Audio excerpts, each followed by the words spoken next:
Oluvannyuma lw'ebibuuzo eby'ekibiina ekyomusanvu biyite PLE okufulumizibwa gye buvuddeko ng'amasomero gakoze bulungi, buli ssomero okwetooloola eggwanga lyayisa ebikujjuko mu ngeri eyaalyo era nga wano ku Stepping Stones Learning Center lisangibwa mu kibuga ky'Embale mu Northern Division bo basazeewo okuba nti beewongayo eri Katonda era nga bano badde n'okusaba okw'okwebaza Katonda nga bamwebaza olw'ebyo bye baayitamu n'ebyo engeri gye baakolamu ebibuuzo era nga oluvannyuma lw'okusabira abayizi abaatula ebibuuzo eby'ekibiina ekyomusanvu omwaka ogwedde akulira essomero lino Dr. Julius Okwadi yasiimye abo abaakola obulungi ng'ono buli omu yamuwadde omufaliso ng'ekirabo okumwaniriza mu siniya awamu n'okwembaza okukola obulungi era nga n'atwala ebyenjigiriza mu Northern Division ategeeza nti amasomero ga gavumenti tegakola bulungi bwogeraganya n'aga primary mu kibuga eky'Embale era ne bategeeza nti bo nga abatwala ebyenjigiriza balina enteekateeka y'okulaba nti bakola kyonna ekisoboka okulaba nti amasomero ga gavumenti nago gakola bulungi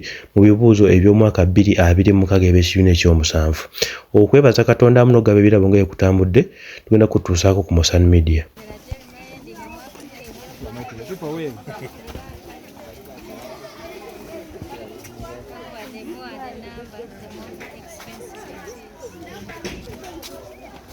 My name is Masai Bosco, the Senior Education Officer of Mbale City, particularly in charge of Northern State Division. I am here at Stepping Stones Learning Center to celebrate the PLE results of 2025, which generally I must say was good. The performance of PLE in Mbale City was not all good compared to other years. This year, performance of our learners was not to our expectation. They didn't perform well, but we hope come next year we shall do better than that.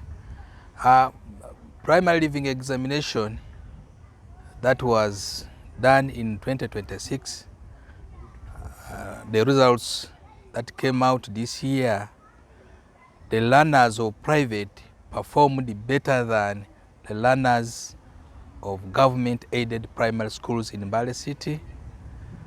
This was because of very many factors for academic performance. Here, I want to thank the leadership of Stepping Stones Learning Center for the work that they have done, especially that they have motivated the PLE learners of last year with the mattresses and other gifts, plus the teachers. Motivation, to me, is one of the factors that can improve performance in a school. I want to encourage other schools to emulate what Stepping Stone Learning Center has done today. And I want to thank the leadership once again for doing this because it's one way of improving academic performance in our schools other in Mbale City. This year, as Mbale City, we have laid very many strategies that can improve performance in our schools. One of them is capacity building. We have tried our level best to make sure that this year, starting from this first term, we are going to give capacity to our teachers to improve on the performance because our teachers are lacking very many things that can bring performance in our schools. And the education department is determined to conduct CPDs to our teachers to improve performance in our city, starting this term. I call to the teachers of Mbale City, please ensure that we have teamwork. Teamwork can bring performance in a school. If we cooperate, have teamwork, there is nothing that will disorganize us. And we are very determined that if we work together as a team, the education department, the schools, we shall improve our performance in the city. My name is Dr. Julius Okwadi. I'm the director of Stepping Stones Learning Center here in Mbale City. Today, the 21st February, we had a Thanksgiving ceremony for our P7 children who sat last year. The results were very good because out of the 11 candidates that we had, 10 came out with first grade, and even the one who got a second grade got 13. So I'd like to give glory to the Almighty for having enabled such a performance. I thank the parents for having dedicated their children to us, and the teachers for all the hard work that they have done. And as a school, we are proud not only because of the success of these children, but they work out with practical skills as well. They know how to farm vegetables on small plots of land, known as urban farming, which is very important in response to the current climate change scenario that we're facing in the country, but also in the broader need to have a mindset change for our younger generation to embrace agriculture as a source of income, as a livelihood, and as a dedicated profession. So today, as part of the Thanksgiving, we had prayer presided over by Busaja Bwankuba Church of Uganda, giving thanks to the Almighty.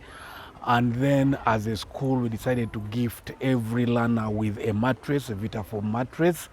And we've done this ever since we started in 2022. So why we choose the mattress is because we know our parents at this time are a bit hard up. The economy is not good and they are struggling to get school fees. So when they get school fees, things like a mattress is not among their priorities normally. They need it, but they simply cannot afford it. And what happens is that our children, especially the girl child, end up going to school with either very old mattresses or at times no mattress at all. And that already sets them at an inferiority path. One, they are bullied because of that. Two, they are sleeping on probably a mat instead of a mattress. Three, maybe it might be an old mattress which can be subject to all sorts of infections. So we believe that by giving them the mattress, it is just one way of restoring dignity, but also of thanking these children and having a connection with them. So as we talk now, we have our primary 7 candidates. Last year we had 15 in P6. Fortunately, for the first time, we've been able to retain all the 15, and we've also had 5 new ones. So we have a population of 20. We expect the population to go close to 25. So with our new learners, again, as with every other border, we provide them with a mattress. We don't want them to come with mattresses from home, so we provide the learners with mattresses. And we combine a judicious mix of both skills as well as academics. This time round, what we want to bring on board is we want to teach our pupils, both the boys and the girls and the parents, how to make and use reusable sanitary pads. Because as we all know, poor sanitary hygiene is among the key root causes of poor performance among the girl child, because it leads to absenteeism, it leads to withdrawal, it leads to stigma and the rest of it. So we'd like to address that, to bring that on board as part of our life skills training this year. Thank you very much. This year's candidates, we had 15 who were with us last year, and then we have 5 who came on board with us this year. The truth of the matter is that the 5 children, the effects of COVID-19 are still evident on them. Even within our 15, we still have that case, because the last time they were examined on work of P4 and P5 internally. And we realized their performance was not good, not because they are dense, but because they missed that time. That was the time when COVID hit us, the schools were closed, they jumped that phase. So the greatest challenge we now have as a team is how do we ensure that we cover those gaps that were caused by COVID-19. So once we've covered and we have the time to do that, what we need is the commitment on the side of the parents to avail the children when we want them, and we'll be sure that we can cover those gaps. If that is the case, then there is no reason why we should expect a performance less than the performance we had this year. Our call to the general public about Stepping Stones is that please bring your child to Stepping Stones if you're looking for an all-round education where we balance academics, co-curricular activities, as well as skills development. We We also have daycare, we have nursery, we have primary, we have day and boarding facilities here. We also ensure the safety of our learners by having well-qualified guards as well as backed up by CCTV. We ensure that our learners have a balanced diet. First of all, most of the greens that they eat is what they grow. We have a matoke garden here which supplements their food. We do believe that a healthy mind resides in a healthy body, and that can only be achieved through giving them a proper, nutritious and balanced diet. We are located in Busajabwa Nkuba. If you're living in Mbale City roundabout, take Kumi Road. You come up to the Islamic University of Uganda in Uganda. You continue to the bridge just before the police roundabout. You'll get Vitro Energies petrol station. You'll turn on your right, on your left, and just 300 meters, you'll get the school there.